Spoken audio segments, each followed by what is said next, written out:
A caminhada começa na questão da saúde, né? Todo mundo preocupado com a saúde, né? Colesterol, osteoporose e várias outras situações, né? Eu sempre caminhei a minha vida inteira pela cidade e tal, e a lagoa em si, qualquer lagoa é um local ideal para você caminhar. E a partir disso, eu caminho também com um olhar de biólogo. Tá? Sempre foi assim, desde sempre que eu me conheço, observando coisas, as aves ou algum outro animal que esteja ali, as plantas, a floração, quando se dá, né?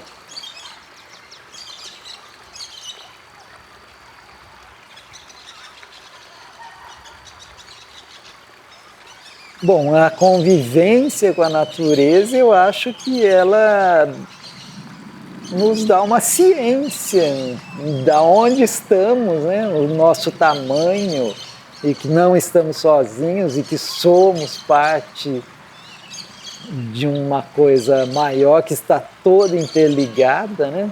As aves, as plantas, eu acho que promove essa ciência de onde estamos dentro desse mundo, né?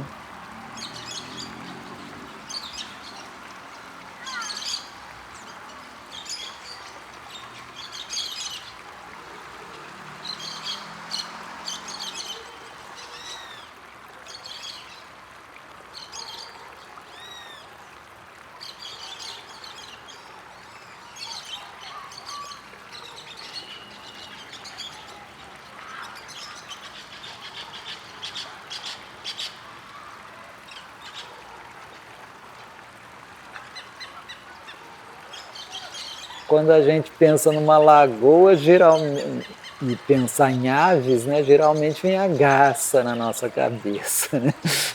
Então, só para a gente ter uma ideia, aqui na Pampulha eu acho que a gente vai ter 5 espécies de garças diferentes, né? Ocupando nichos bem diferentes entre elas. O tamanho de cada uma faz com que elas ocupem certas partes do ambiente. Isso só para falar do mais comum, né, que é a garça.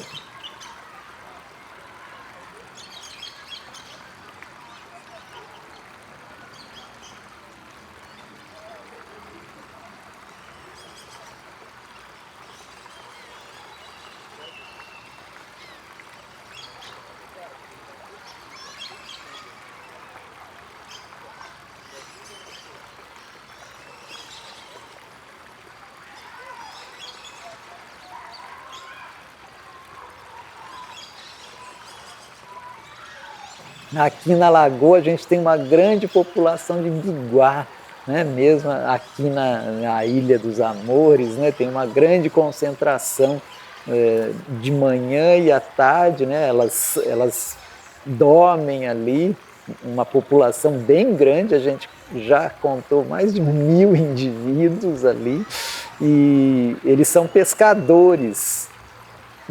Logo depois que eles acordam, eles vão para a água em vários grupos pescar e passam a maior parte do dia pescando, né? E voltam para o dormitório à tardezinha, né? Aí que a gente contou esses 1.000 indivíduos. E cada uma dessas espécies tem uma história por si, né?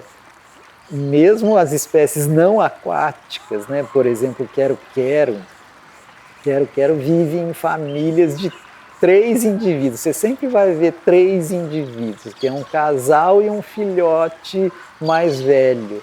Esse filhote mais velho ajuda a cuidar dos filhotes mais novos e depois ele se dispersa, né? Então tem várias situações, cada espécie você pode contar uma história em si para cada uma delas.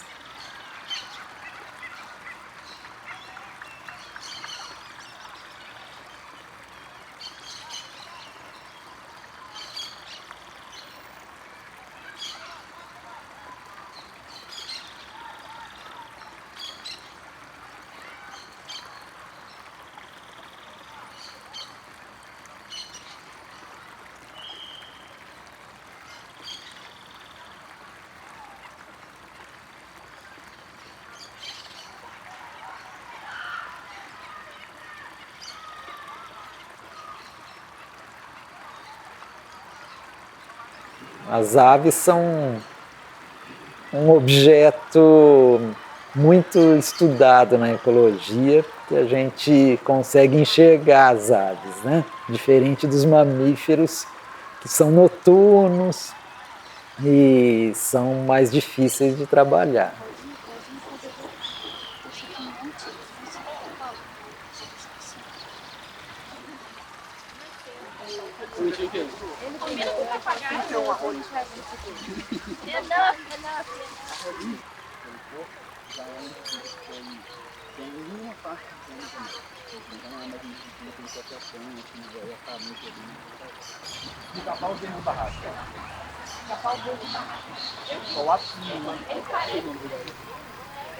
Nossa, ele é muito. Ele falou pra mim. Ele acabou de mergulhar.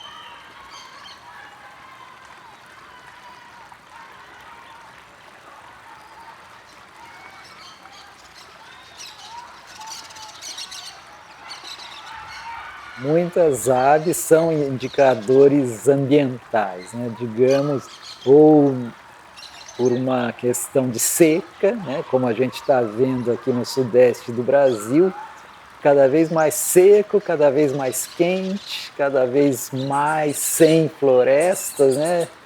E algumas espécies de aves aproveitam dessa situação. Isso algumas espécies, então, conseguem aproveitar dessa situação. Outras são extintas, totalmente extintas. A gente tinha aqui, nessa região de Belo Horizonte, a gente tinha várias espécies florestais que desapareceram.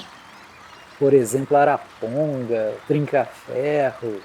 O número é muito grande para se falar aqui, né? Porque isso aqui era uma transição entre a Mata Atlântica e o Cerrado. Então a diversidade da área de Belo Horizonte era muito alta e hoje ela é muito baixa em relação ao passado, né?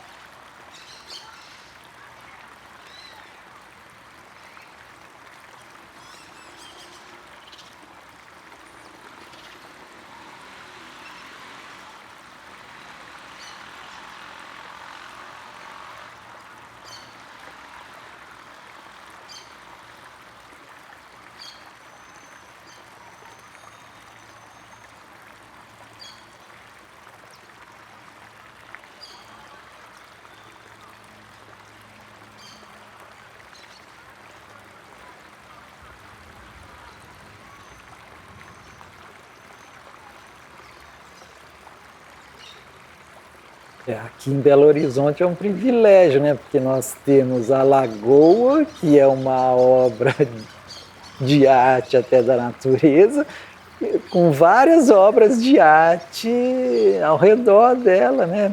Feitas por grandes artistas do Brasil. O Niemeyer, tem a igreja, tem várias outras obras por aí.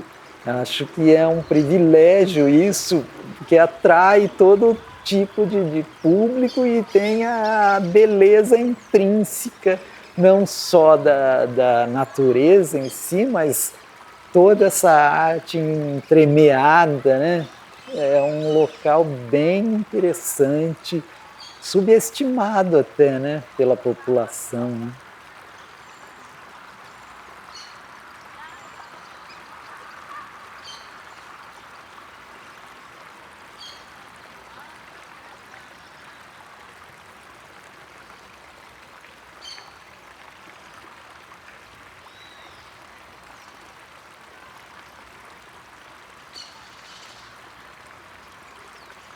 E as aves também são importantes nessa relação nossa de escutar, né? Parar e escutar.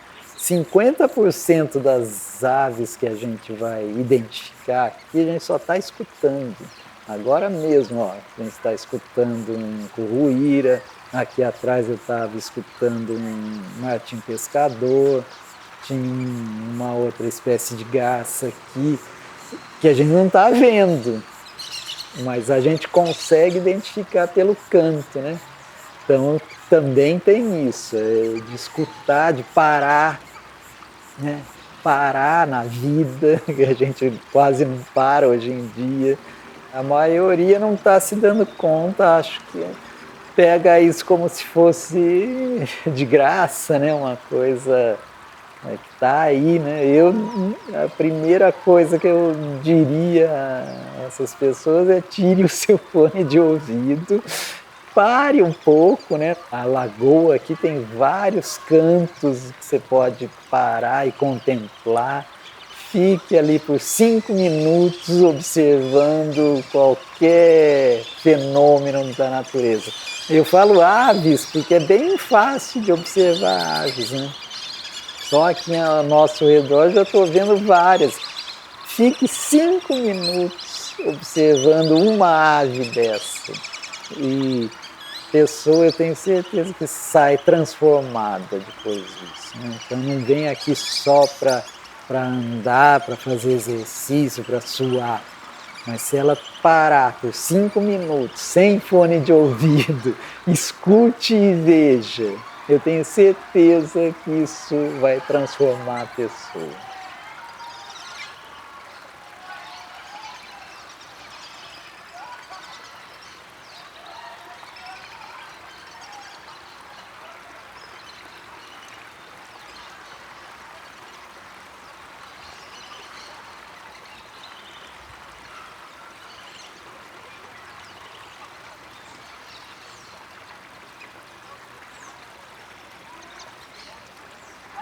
Aí elas vão ter ideia do que está sendo destruído, né? Porque a gente vê só hoje só destruição na televisão, no celular, mas o que tem por trás dessa destruição, né?